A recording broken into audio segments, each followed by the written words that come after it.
Actually, kaya aware na ko ato before pa kaayo gyud. Oh, pero naga-random drug test magita sa government gyud eh.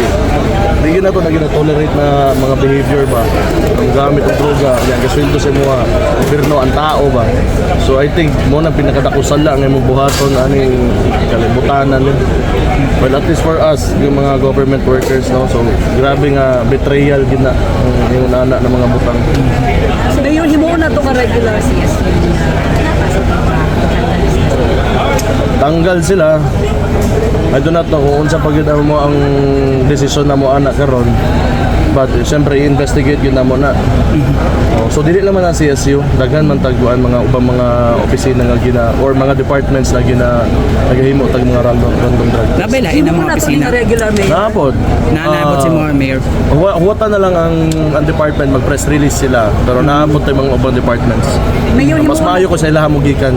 Sila nag-conduct. himo na to regular ang drug test sa mga employees mayor. Actually, regular gina siya. Regular gina siya. Oo. Sabi ko na Record ng kabalo naman sila nga kuan. It does nothing good to you mangyapon good.